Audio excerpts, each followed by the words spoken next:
ગુજરાતના અમુક વિસ્તારમાં સિઝનનો 40%થી વધુ વરસાદ વરસી ચૂક્યો છે. હજુ પણ મેઘરાજા આરામના મૂડમાં નથી. હવામાન વિભાગની આગાહી મુજબ 7 દિવસ ગાજવીજ સાથે વરસાદ પડશે. ઉત્તર, મધ્યમ અને દક્ષિણ ગુજરાતમાં તોફાની વરસાદ પડી શકે. 7 થી 9 જુલાઈ સુધી ભારે વરસાદ રહેશે. 30 થી 40 કિલોમીટર પ્રતિ કલાકની ઝડપે પવન ફૂંકાઈ શકે છે. महाराष्ट्र कच्छ के लिए अगले 2 दिन wide spread light to moderate होने का संभावना है. इसमें उसके आगे जो रिमेनिंग आपका डे 3 से लेकर डे 7 तक 13 तारीख तक उसमें फेयरली वाइड स्प्रेड बारिश होने का संभावना है लाइट टू मॉडरेट. તો અંબાલાલ પટેલે પણ સમગ્ર ગુજરાતમાં ભૂક્કા બોલાવી દે તેવા વરસાદની આગાહી કરી છે.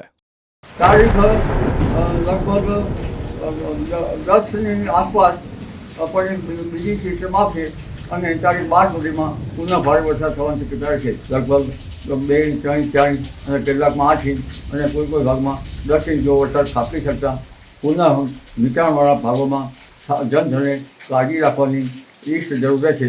એટલે વરસાદ ગયો નથી. તારીખ 15મી લગભગ જુલાઈ સુધીમાં વરસાદની સ્થિતિ ક્યાંક ને ક્યાંક રહેવાની શક્યતા રહેશે. કદાચ મોન્સૂન ધરી નીચે આવતા તારીખ 18-19માં વરસાદનું જોર ઘટી શકે. QR કોડ સ્કેન કરો અને ડાઉનલોડ કરો ન્યૂઝ 18 એપ. મેળવો ગુજરાત અને દેશ દુનિયાની પળે પળની અપડેટ્સ.